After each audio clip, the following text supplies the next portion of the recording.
right. Uh, Hello, friends. Good evening.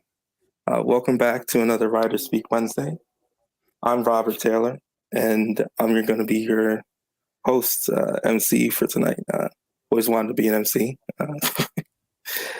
And I'm excited to introduce to you guys the writer for tonight, Shaun Hamill. Got to talk to him earlier. He's great. And he's going to be reading from his amazing debut novel, A Cosmology of Monsters.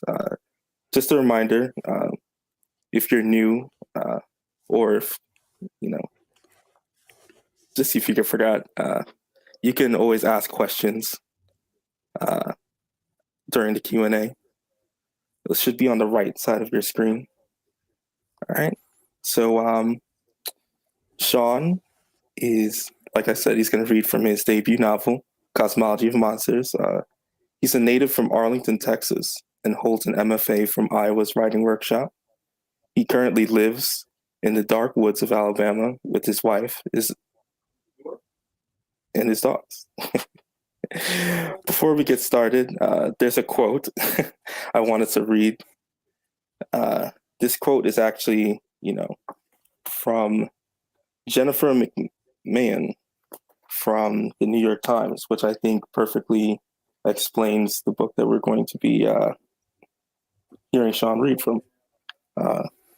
Jennifer McMahon describes reading this book as exquisitely written. The Cosmology of Monsters is both beautiful and haunting. Shaun Hamill has crafted the best sort of horror story, one full of love and dread that will have you rethinking your definition of what a monster is, which I totally agree with. Now, without further ado, Shaun, you can take it away. Okay, thank you, Rob. So I'm going to be reading from the third section of the book, just to, I guess, catch anybody up who hasn't read it already. So our narrator, Noah Turner, is 6 years old, and the year is 1989. And for several weeks, he's been hearing this weird scratching noise outside his bedroom window. And last night, he found this little Batman action figure outside the window whenever he went to look at who was scratching. Today, he's tagging along with his mother, Margaret, and his older sisters, Sydney and Eunice, and Sydney's drama teacher, Mr. Ransom, as they start the work of opening a for-profit haunted house they're hoping to make some money with and get out of financial trouble. So just kind of, so you're not completely at sea. While the theater kids drank soda in the parking lot, Mom, Eunice, Sydney, and Mr. Ransom surveyed everything, assessing what could be reused and what ought to be thrown away. They realized quickly that Mom's initial idea, reconstruct the tomb, freshen the paint, and add a couple of chambers, wouldn't work.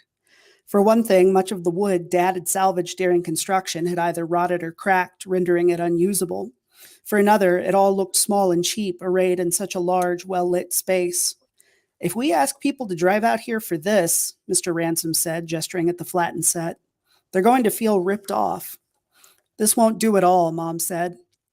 So we have a few weeks to dream up something from scratch, he said. He ran both hands through his hair. Not necessarily, Sydney said. She unzipped Eunice's ever-present backpack and removed a small portfolio from which she pulled a stack of paper. She passed sheets around to everyone. The page I received featured a picture of a group of teenagers huddled together in a bedroom, shining a flashlight under the bed while something peered at them from its hiding place in the closet. As we traded drawings, I realized that each featured the same group of teenagers in a different scene. In one, the kids moved through a morgue while behind them a body sat up in an open drawer, still draped in a sheet. In another, the kids walked across a small pond, stepping from stone to stone while a scaled, webbed hand reached out of the water toward one poor girl's ankle. And yet another, a rich man's study lined with animal heads. This same girl had been snatched by the monster, and it dragged her away while the rest of the kids hugged one another in terror. In each picture, the kids shared a single flashlight. You did these? Mom asked. Sydney nodded. I had no idea you could draw, she said. How come there's always one flashlight? I said. That's the concept, Sydney said, looking relieved at the change of subject. We take some of the simplest, most mundane scare rooms, the easy ones we can throw up in a few weeks, and we add a chase element. So in addition to the regular scares, there's a monster tracking you and you're trying to escape before it finds you. We only let people through in groups of 4, and the only lighting in the place is a single flashlight. Maybe we even plant one of our own people in a group every now and then, and the monster could get that person. It would be cheap, and we wouldn't have to reinvent the wheel in a few weeks. Everyone else handed Sydney's drawings back to her, but Mom held on to hers. Her face looked tight, as though the flesh had been yanked taut. How did you come up with this? She said. Sydney fussed with the stack of pages. Mr. Ransom always says that necessity is the mother of invention, right? I just tried to think up what would be easy. She held out her hand for the picture. These drawings are good, Mom said. More than good. She sounded miserable about it and handed the drawing back to Sydney with obvious reluctance. Is this really what you want? A moment of silence followed, broken only by Mr. Ransom's snort. Jesus, Sydney, he said. I'd hate to be you when I go to sleep at night. He looked around at us, half a smile on his face. It faded when none of us laughed. Speaking of, should Noah be here for this conversation? Eunice said. What? I said. What did I do? Nothing, Eunice said. But I don't want you having nightmares. Mom pointed over our shoulders. Eunice, take your brother to the office while we talk. I want to help, I said. Go play with Eunice, Mom said. I'll take him up front, but I'm coming back, Eunice said. I'm part of this. Mom considered. Fine, she said. And don't touch anything, she called as Eunice dragged me away. This isn't fair, I said, as Eunice tucked me in that night. Life isn't fair, buddy, she said. Mom would have let me help if you hadn't said anything. Mom isn't paying proper attention, Eunice said, but I am, and you have to trust me when I say this will be too scary for you. She leaned over and kissed me on the forehead. Who do I love most? It was too early for that question. Wait, aren't you going to read to me? I'm sorry, but I have to get started on the script tonight. Mr. Ransom's making me work with this girl from his playwriting class, so I have to come up with some ideas before I meet with her tomorrow. Maybe I'll have time in a couple of days? She hurried across the room and flipped off the light switch. Good night, little prince. I lay fuming in the dark. Why did my family always exclude me? Why wasn't I ever a part of things? When the scratching at the window started, instead of fear, I felt a hard ball of anger in my stomach. I climbed out of bed and yanked aside one of the curtains. The anger dissipated at once, replaced by wonder. My first impression was of dark stone blocking my view of the atrium, tall and monolithic, but roiling dark on dark like flirting clouds of smoke. I leaned forward, trying to gauge the object's size, and it moved, its top sweeping down. A face drew level with mine, elongated and furry, its snout pressed to the glass and exhaling blasts of fog. Its eyes were bright orange. I started to flinch back, but then realized that I was only doing it because I was supposed to. It's what people on TV and in movies did when they saw a monster. I wasn't actually afraid. I wanted to see this thing. The creature kept still as though understanding and obeying my desire. I let my gaze linger on its tufts of brown fur, orange eyes, and protruding snout, its talons on the glass, its garment like a living shadow, shrinking and bending from the light, sometimes black, sometimes red. I put a hand to the cool glass and spread my fingers. The creature tilted its head to one side, then mimicked my movement, placing its long taloned paw opposite mine. It looked at our hands, then back at me. I couldn't shake an impression of a dog and laughed a little. The creature exhaled hard, fogging the glass. Startled, I stepped back. A dog, maybe, but dogs could still bite. I shifted to look through unfogged glass. The creature had also drawn back into its cloak, so only its snout remained visible. It peeked at me from inside, an orange gleam in its eye sockets. I leaned forward, held up one finger. Wait a minute, I said. Do you understand? The creature held up one digit, then nodded slowly, as though trying out the gesture for the first time. I moved my finger to my lips to signal for quiet. Again, it mirrored me. I let the curtain drop and crossed the room to my toy box. I opened the front panel as quietly as I could and thrust my arm through all the plastic edges to the very bottom, where I'd hidden the Batman action figure. Next, I grabbed my Kermit the Frog flashlight off my nightstand. I unlatched and opened the window wide enough for me to wriggle through. I stood on the concrete of the atrium, barefoot. The creature kept its distance. Extended to its full height, it looked at least 7 feet tall, most of its considerable length obscured by the amorphous cloak. I turned on the flashlight to get a better look, but the creature held up its claws and looked away. You don't like that, I said. It shook its head no. I'm sorry, I said, and switched it off. The creature faced me again, its breath heavy and wet. I grew uncomfortable beneath the bright, unwavering gaze. I wasn't used to being so visible or noticed. I held up the Batman toy. Did you bring this? I said. It nodded. Why? I said. The creature crouched and picked up a chunk of sidewalk chalk. It made several slow, unsteady scratches on the ground.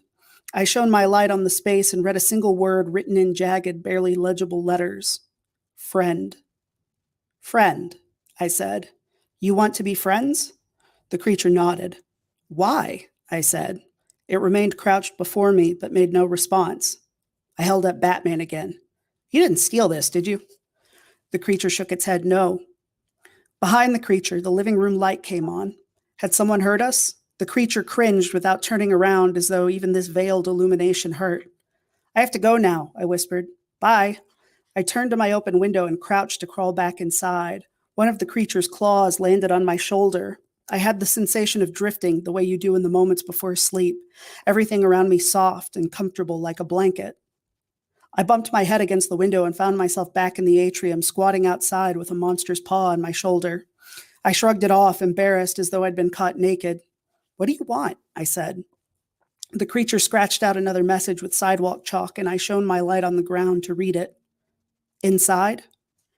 If it had made the request before it touched me, I probably would have acquiesced, but now, waking from that sweet fog, I declined. I might get in trouble, I said, and then after a second's internal debate, I added, you can come back tomorrow if you want. It didn't try to stop me as I wriggled back into my room, but stared as the glass slid closed between us. Good night, I whispered, putting my hand to the window. The creature, my monster, my friend, put its paw opposite mine and scratched the glass, whining just a little. Thank you.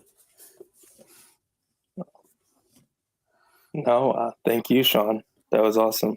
I would say that I love this section, but that'd be true of every section. I just enjoyed reading this so much. I couldn't put it down. I always feel like Sydney when she's showing the pictures to her mom, and her mom's like, how'd you come up with this? Where did I go wrong? Yeah. So right now, a little bit of every horror writer, yeah. Right. Right now is the Q&A section. Just a reminder, you guys can type in the chat. Should be on the right side of your YouTube screen or wherever you're watching this. So I'm going to start off, give you guys a couple seconds to start thinking of whatever you want to say. Or if you want to like type some positive stuff, that's cool too. Give us some shout outs. Right? All right. So I guess the first thing, like, I was so happy that Luann asked me to do this. Asked her resident weirdo to come in and and ask you questions, right?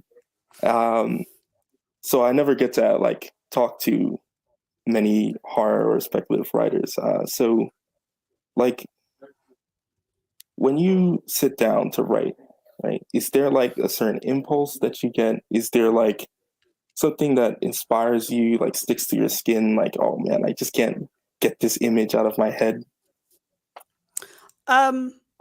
What it tends to be for me once I finally start writing something is more like an accumulation of ideas. Like if I've just got the one image or one thought, it doesn't usually translate for me, I guess, if that, or it doesn't, it has to grow, I guess, a little bit and sort of take on some weight in my mind. So for example, this book actually came out of a couple of other projects that didn't work out. One was I'd always wanted to write a novel about a family running a business.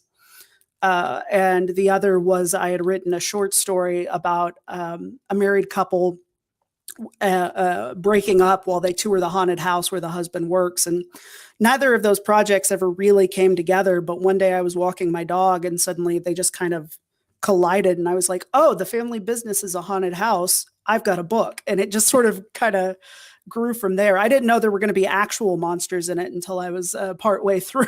But I was very happy when they showed up, and happy that my MFA instructors indulged me on that point. Yeah, I was happy the monsters showed up too. And and yeah, no, it's so interesting, like how you just described that, like reading the finished project and just how you explained it, like it that does open, because I do get sometimes also the kind of, you have an idea here, you have an idea there, and it's like, oh, wouldn't it be cool if we just put them together, Yeah, Yeah, that's yeah, interesting. it really. That's the only way it ever works for me. If I start too soon, usually I realize I don't have enough, and it stalls out and dies. So I've got to have at least those two things sort of bumping up against each other and making friction. Yeah, and here's a question from Susie. It's kind of part, what we were talking about. Did you always know that what your subject matter would be, or did it surprise you?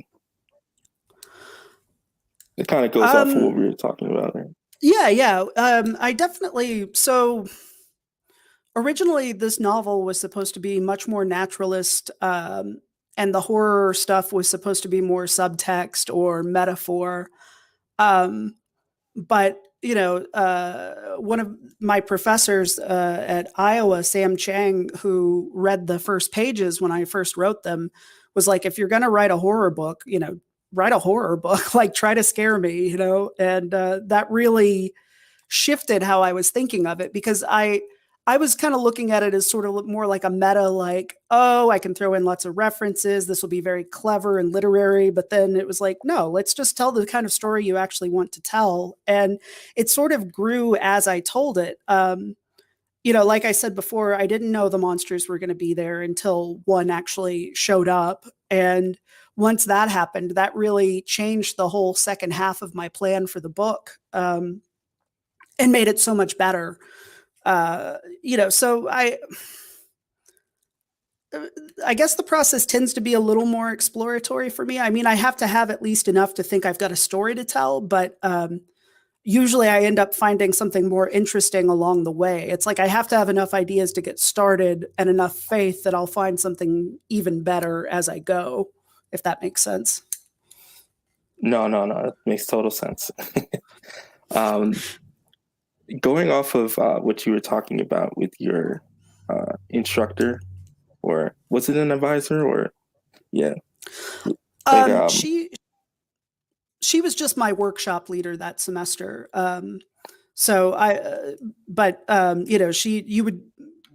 she was nice enough to do one-on-one conferences with you after the workshop too. So you had a little bit of time to, think on the feedback and then come back and ask questions. Cause I mean, you've sat through workshops, it can be you can walk out of them a little right, shell shocked. Even if it was a good workshop, it's still kind of just like what just happened, right, kind of yeah, thing. yeah, uh, yeah. Um, That was compelling.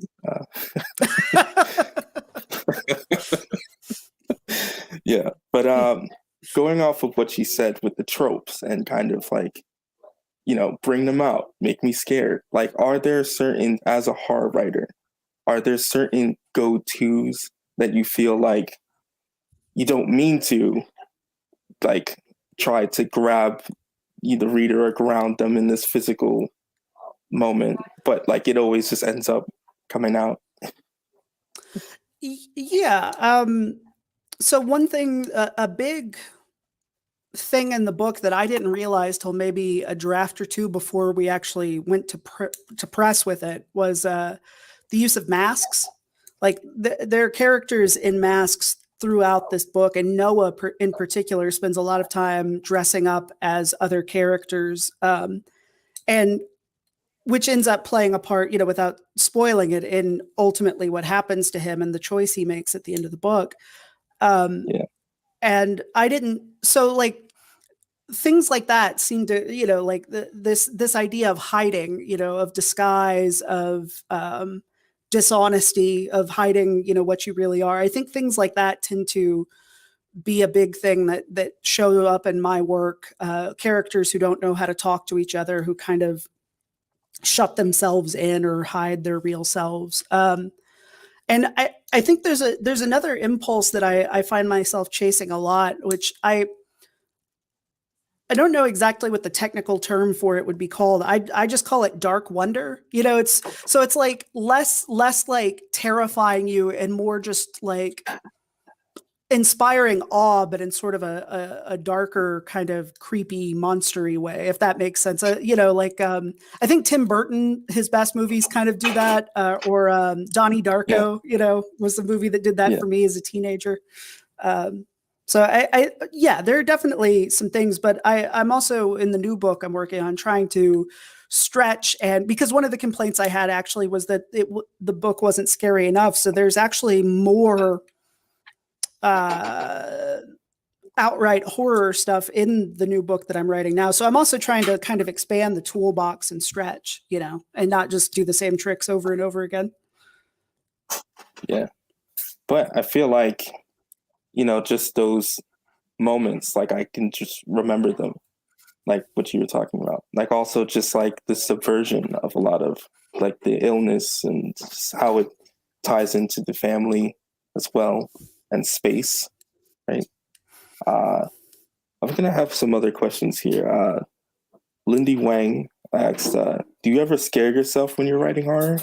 Uh, she tried writing horror before, and sometimes she gets scared in the middle of writing.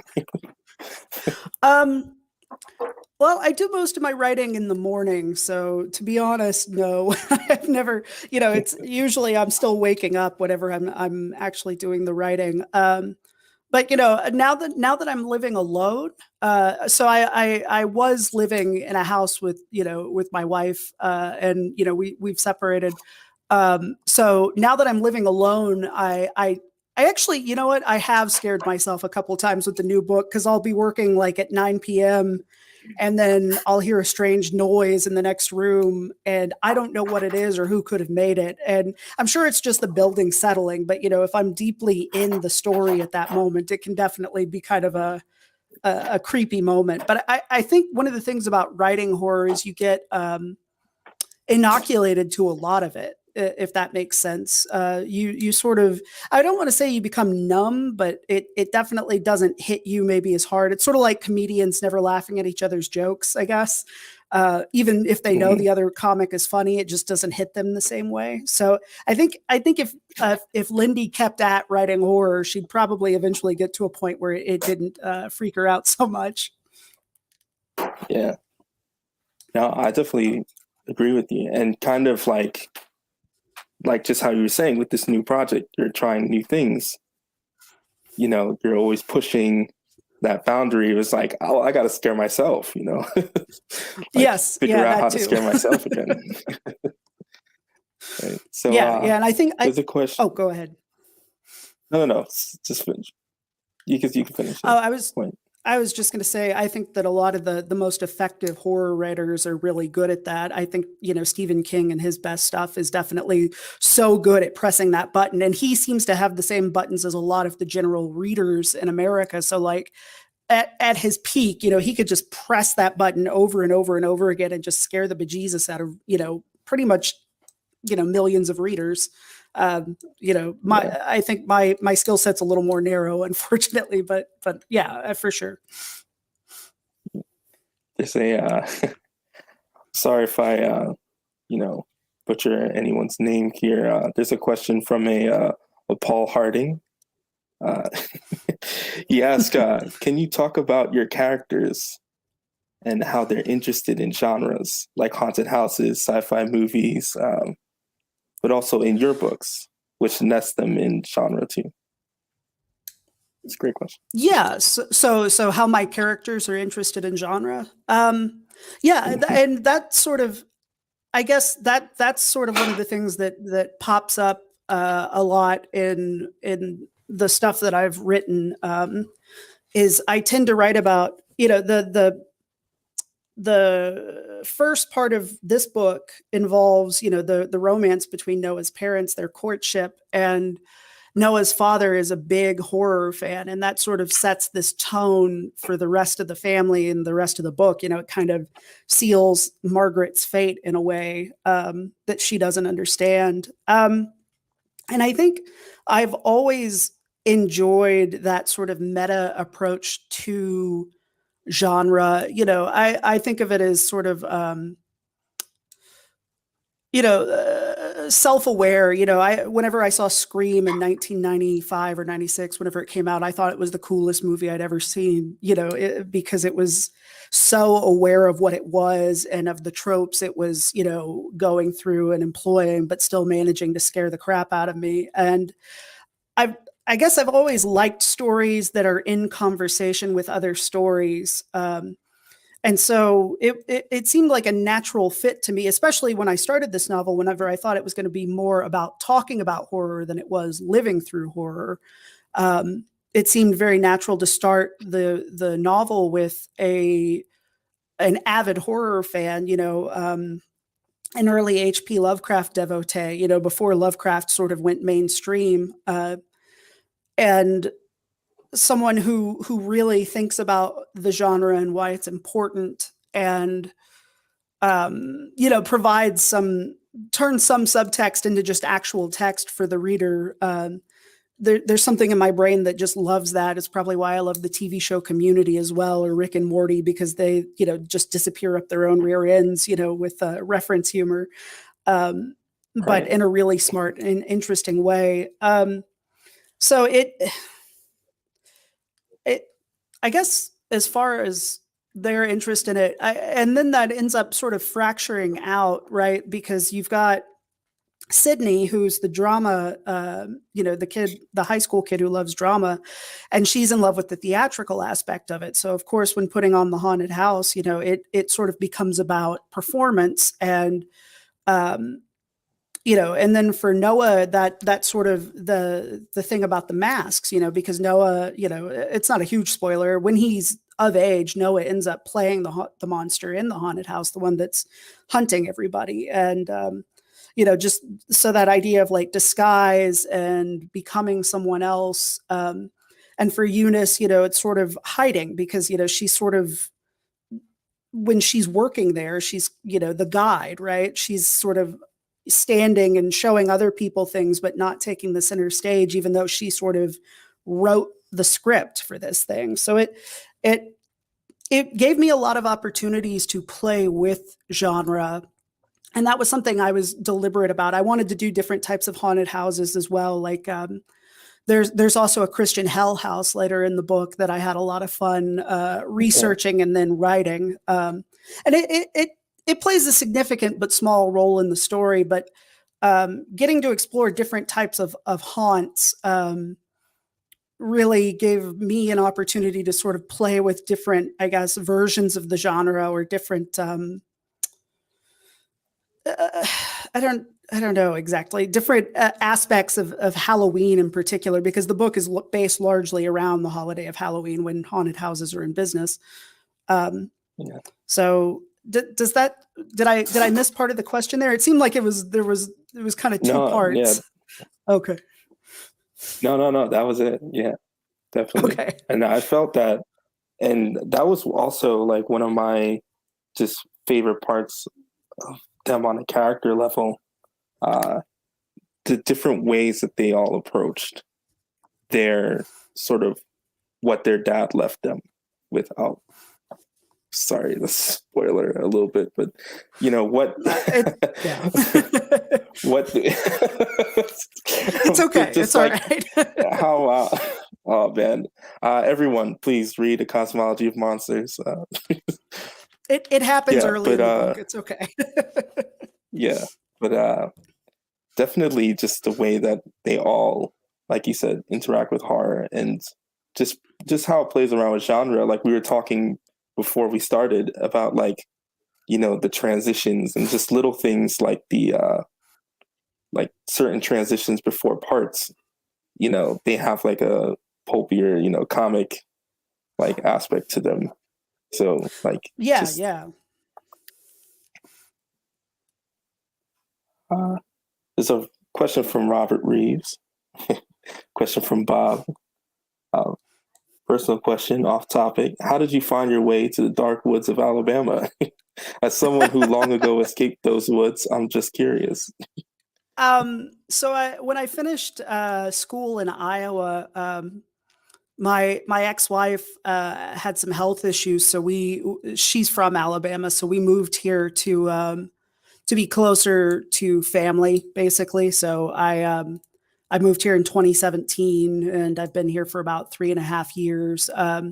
We're not together anymore, so I'm trying to make my way back to the canyons of Dallas, Fort Worth, but hopefully, if I'm trying to get a transfer through my day job right now, so but Alabama, it's very beautiful here. I mean, like there's, it's Alabama, for sure, but like the air is cleaner. I don't get sick the way I did in Dallas, Fort Worth. There's less pollution, there's mountains, there's, actual nature. And Dallas, Fort Worth, as much as I love it and miss it, is kind of a concrete grid, so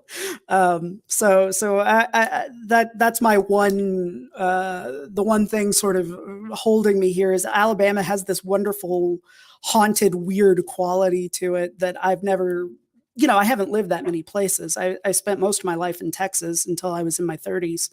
But it definitely, I think I've got a horror book about Alabama in me somewhere. I'm not ready to write it yet, but they're just the feel of the place is kind of amazing, especially out in the woods when it gets really foggy and humid, and you can't really see your neighbor's house through the trees and everything. It can feel very isolated and Yeah, spooky. So it's been a great place to write horror. I will say that. yeah. Some of my favorite stuff that I've worked on was just, me thinking, while driving around in like back roads of Southampton where there's like no lights and just fuck all and just just like, oh, what am I looking at? Like there's noises everywhere and I'm just looking down like kind of like a flashlight while I'm Yep. driving. Yep. Yeah. Yeah. And I'm terrified of that, but I also kind of love it, So it's Yeah. one of, it's like a haunted hayride, but you're not guaranteed to live through it, I guess. The most haunted of hayrides. Yes. It's a black belt level hayride. All right. And this is another question from Felix. In first person, particularly horror, there's often a question of a narrator's reliability. How did you approach this feedback to add monsters in?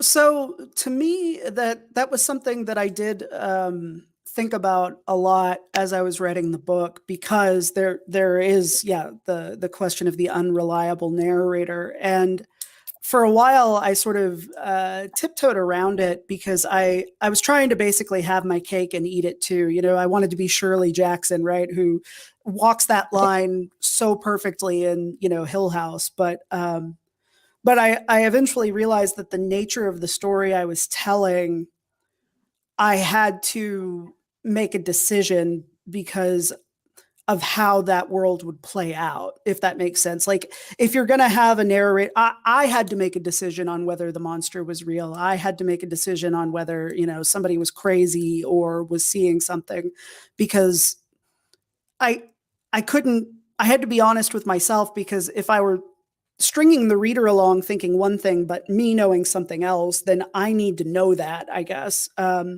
So I just decided to kind of tease the monster out a little bit. Like, it appears early in the book, but doesn't make itself fully known really until the scene that I read earlier, which is about a third of the way through the book. So it takes its time Yeah. getting there, but once it's there, to me, it's as much as you can trust Noah at all.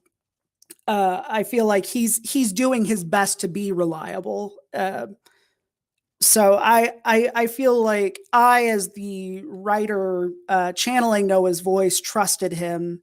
And I think the book has a tone of confession to it as well. There's definitely a sense of Noah trying to justify himself and his end game by the time you get to the end of the book. And so I think that for me, and granted, what happens to the book after it leaves, the writer's head, and because, it belongs to the reader at that point. So there may be other better interpretations, but to me as the writer, I had to trust that he was telling me as close to the truth as he experienced it, his truth anyway, that he wasn't trying to fool me or lie to me. And I also, I think there was a little bit of me, who, just being a genre fan, just wanted there to be real monsters in the book at a certain point. It was like, why pretend? Why dance around it? Just, it seems like that's the go-to move in literary horror is it or isn't it? And so I was like, no, it is. It's there. Now let's deal with something else. It's here. Let's Yeah. explore what that means. But I definitely did take my time getting to it. I didn't feel like I could just throw it in on page one. I think because of the way the book started, the reader sort of gets used to the idea of the monster at sort of the same pace I, as the writer, was getting used to the idea of the monster, I guess. Sort of poking at it in the dark and then finally getting there. Yeah, but like you feel it throughout, just as someone who read it.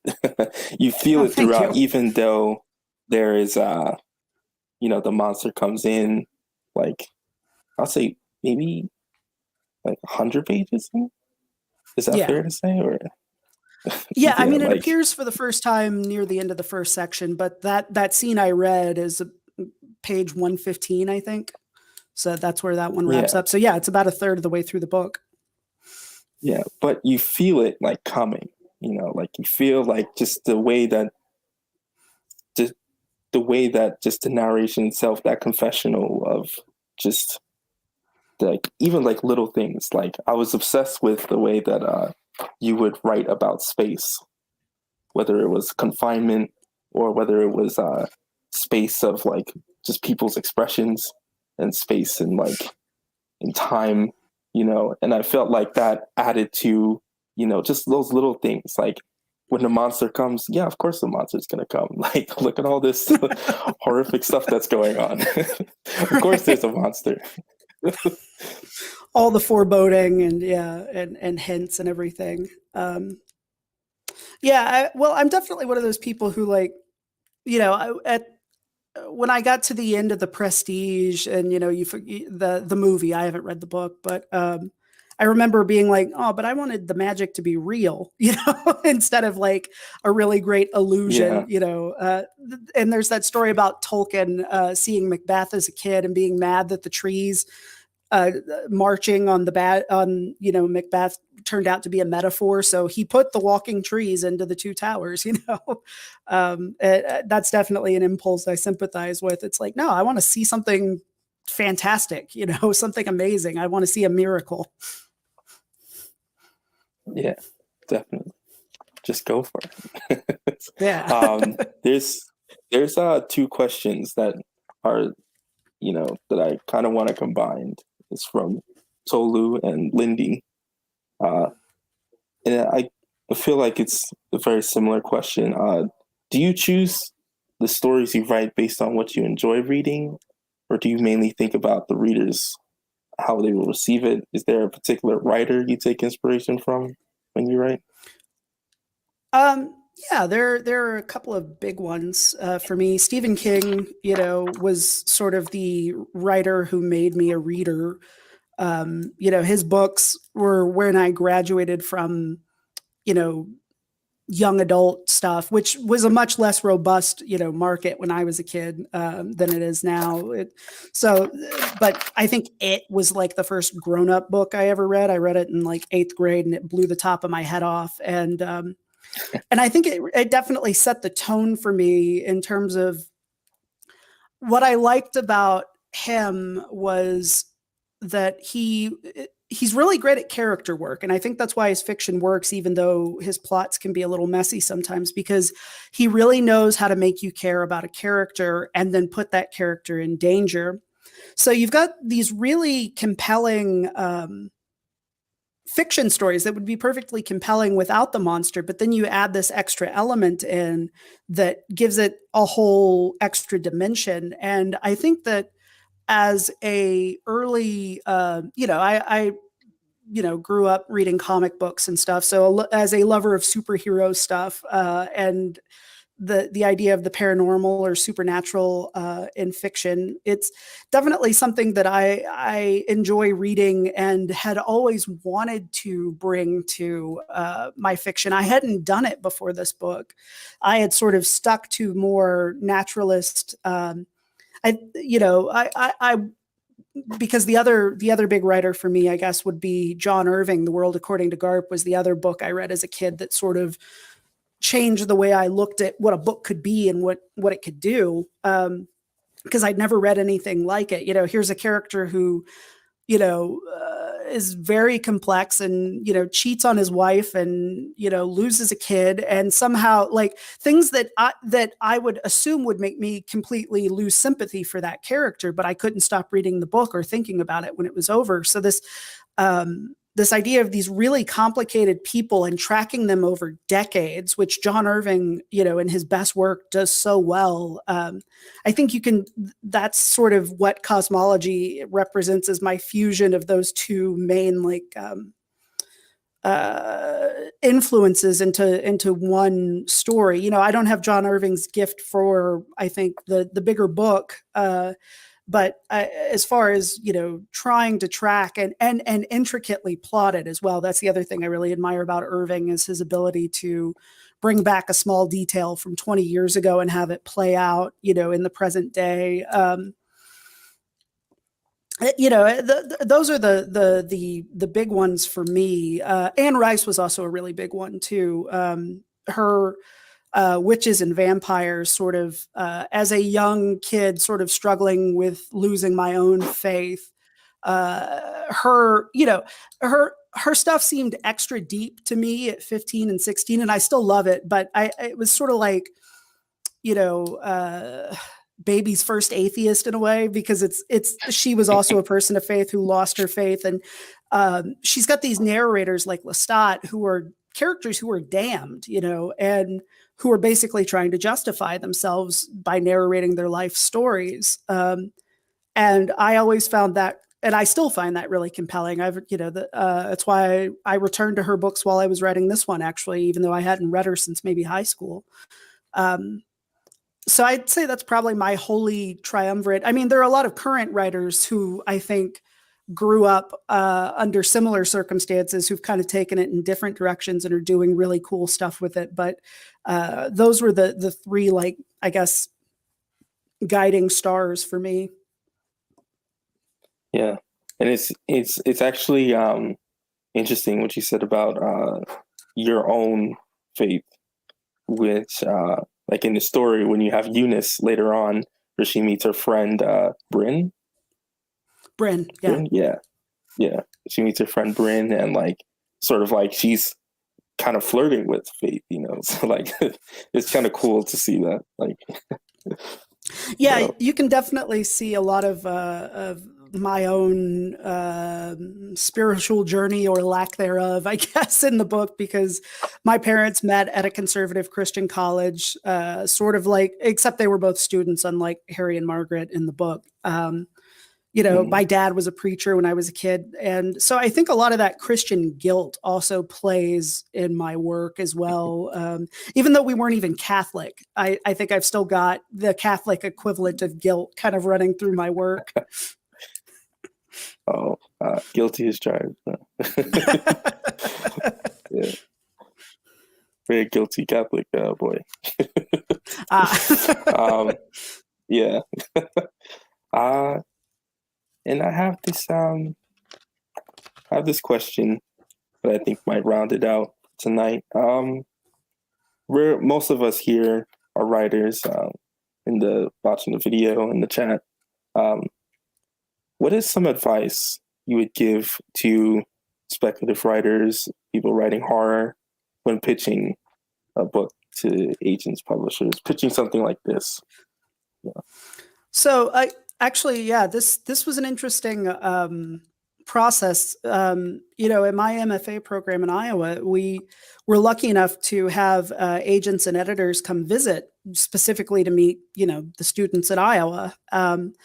And I pitched this book to pretty much every agent I met with, and most of them just didn't really know what to make of it. And I was really getting depressed because all my friends were signing, with at Iowa, were signing with agents, and I still didn't have one.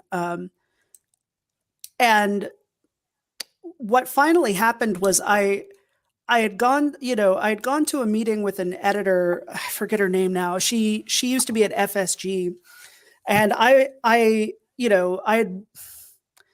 was the guy who was always wearing like nerdy t-shirts around the Iowa Writers Workshop. So I had like The Hobbit or whatever. And that day I walked in with this t-shirt that had all these DC superheroes on it. And I'm sitting there talking to this editor about this book. And she says, "Hey, you should talk to Kent Wolf because he would wear a shirt like that." And so I wrote his name down. And as soon as I left that meeting, I sent him an email. And, I had the book, my pitch ready to go because I'd been refining it, across meetings for over a year at that point. And he wrote back and, we kind of went from there. So, and what was amazing about it was that Kent didn't, every other agent who expressed a little bit of interest seemed to back off because they were like, I don't know how to sell this. It's got an interesting voice, but like, it seems like it's sort of shifting genres. It's kind of jumping around. I don't know where to place it.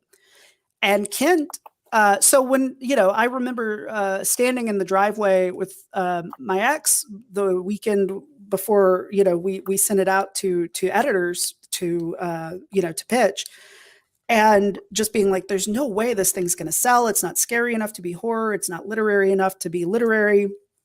They're not going to know what to do with it.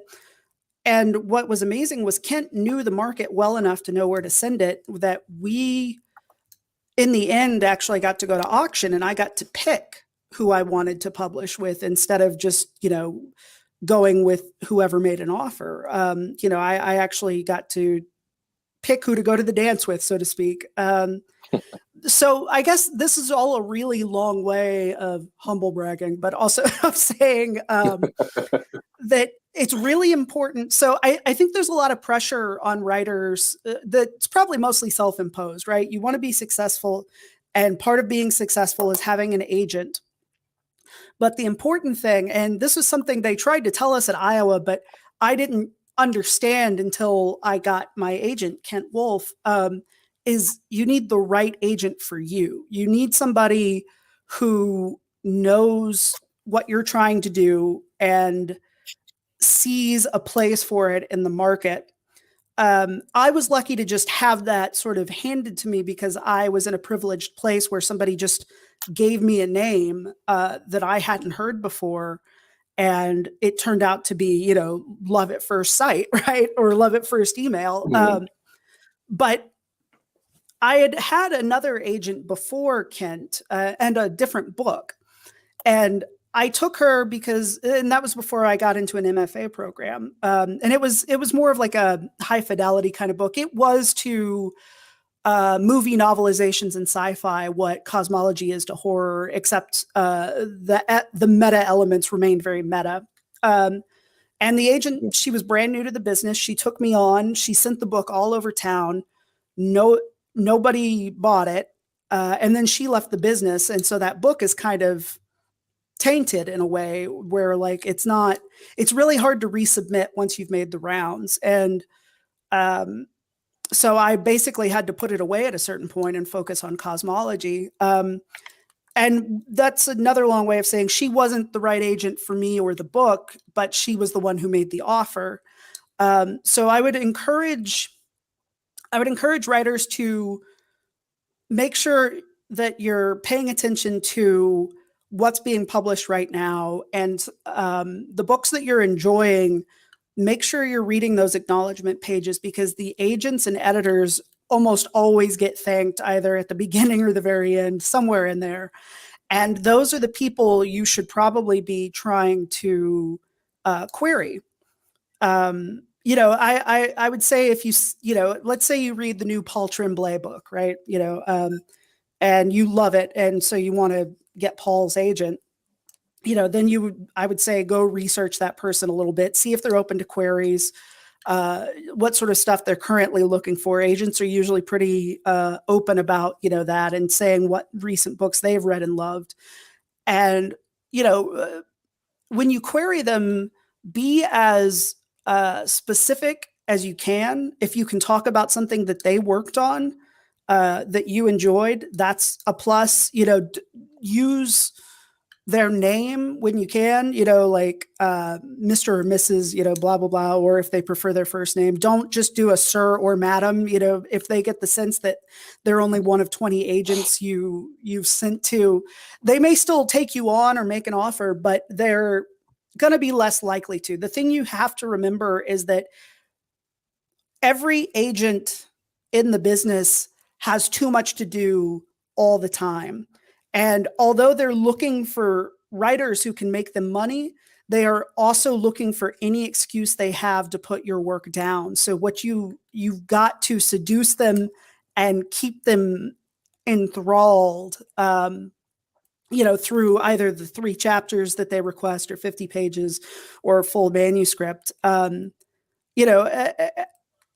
I would say, go for the big dogs first if you can. Don't reject yourself and go looking for somebody who's brand new just because, you don't have a book yet. Like, let them reject you and maybe, work your way down the tiers. But definitely do your research and have a list. And don't be afraid to query multiple agents at once, because they'll have different turnaround times. And you might be lucky enough to end up in a situation where you get to choose between agents, right? If 2 or 3 different agents are interested in representing you, and then treat a conversation with an agent like a date, like a first date. You're looking for somebody you connect with, who gets you and your work, who will work with you in a way that's productive for both of you.